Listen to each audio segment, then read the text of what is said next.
최근에 둔촌주공이 그 잔금 대출이 다 나온다고 언론 뉴스가 떠들썩하게 나옵니다. 필요한 잔금은 8조인데 이 금융권들이 이렇게 마련한 금액은 한 1조 정도밖에 안 된다고, 이제 잔금을 마련 못한 이들이 아마 되게 곤욕스러운 처지에 놓이게 될 거란 이야기가 계속 나오고 있습니다.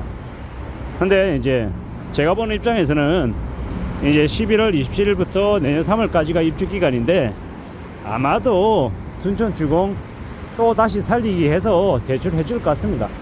다만 이제 대출 금리를 좀 높게 설정하겠죠. 내년 3월까지이기 때문에 내년에 한 1, 2월쯤 되면 이 대출 총량제, 그러니까 대출 조이기를 올해 11월, 12월까지 하고 내년 한 1월 한 중순쯤 넘어가면 내년에 대출 한도가 또 다시 풀리기 때문에 이 둔촌주공에 입주하려는 사람들이 대출해서 아마 입주하는 건 큰 문제는 없을 겁니다. 다만 지금 언론에서 떠들썩하게 얘기 나오는 건 이 입주 물량이 많아지기 때문에 이 전세나 월세 들어오려고 하는 세입자들의 수가 이제 아파트 물량보다 세입자 수가 훨씬 적기 때문에 잔금 대출이 나온다 하더라도 되게 좀 곤욕스러운 처지에 놓이는 사람들이 있을 거다라는 겁니다. 그리고 부동산 시장의 침체가 이렇게 심해지면 사람들이 아예 그냥 뭐 둔촌주공이니 어디니 이 아파트 분양 자체에 대한 관심이 사그라들 거라는 거죠. 그렇게 사그라들면 어떤 일이 벌어지겠습니까? 쉽지 않은 일들이 이제 불어닥칠 겁니다. 빡빡해진다라고 봐야죠. 그 험난하고 그 힘들고 어려운 일들이 이제 벌어지면 이제 머리가 아픈 거죠.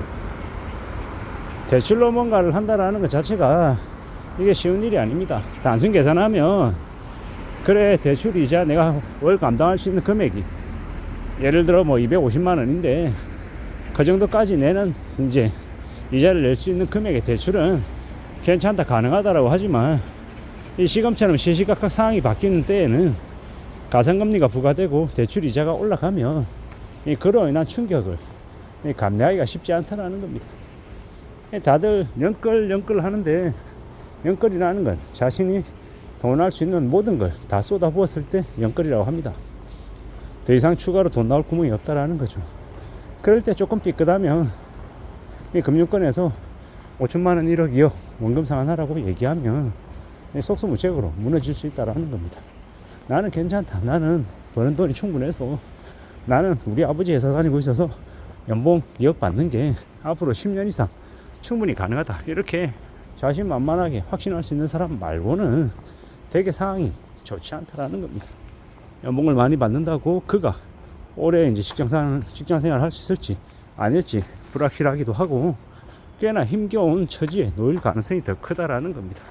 그렇기 때문에 더 조심하고 더 유의하며 지내는 게 필요한 것 같습니다. 지금의 이 상황에 뭔가 좀 획기적인 대책이나 뭐 아주 돈 많이 벌 수 있는 길이나 이런 게 생기지는 않을 것 같다라는 겁니다.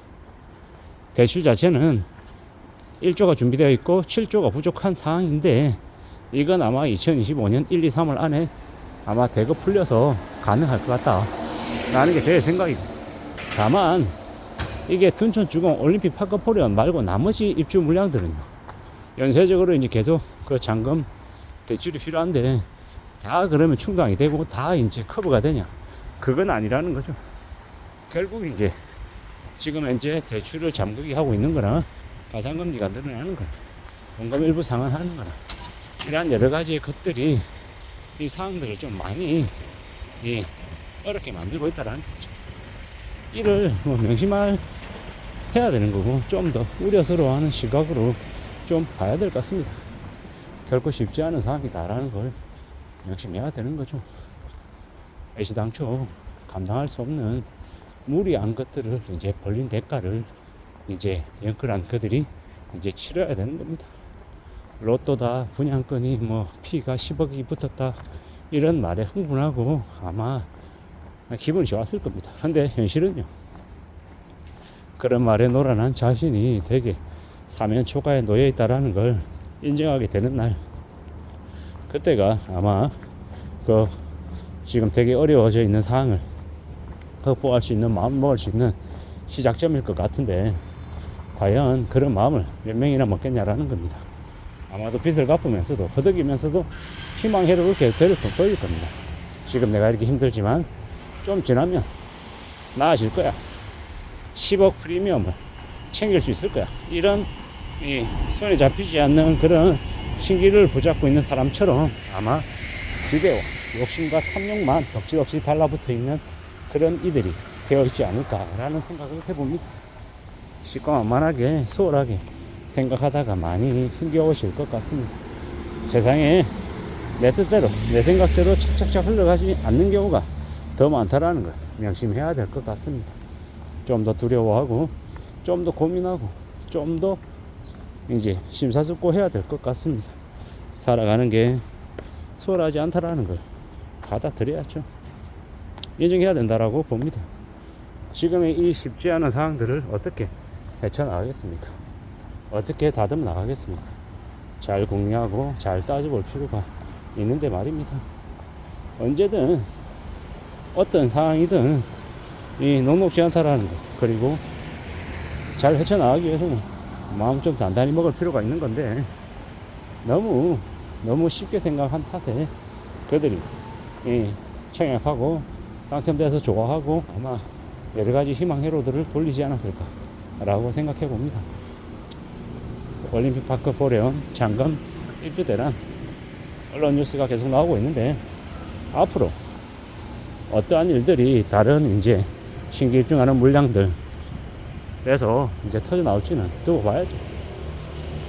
확실한 건 2025년 이제부터 이제 부동산 관련한 이 분위기는 많이 얼어붙을 거라는 겁니다.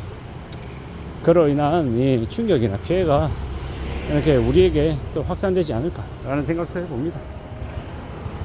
좀 두려워하고 좀 염려하고 좀 심사숙고하며 이 상황들을 지켜봐야 될 것 같습니다.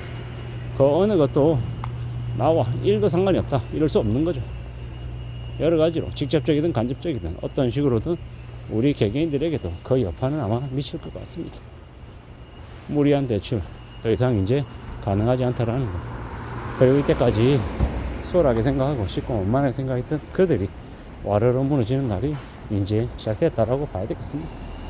좀 더 염려하고 좀 더 조심하며 사는 게 맞는 것 같습니다. 쉽게 돈 번다라는 생각 자체를 버려야 우리가 안전을 보장받을 수 있을 것 같습니다. 너무 많은 이들이 너무 말도 안 되는 기대, 탐욕, 욕심에 빠져서 살아왔던 것 같습니다. 이제라도 정신을 차려야 될 것 같습니다. 이상입니다.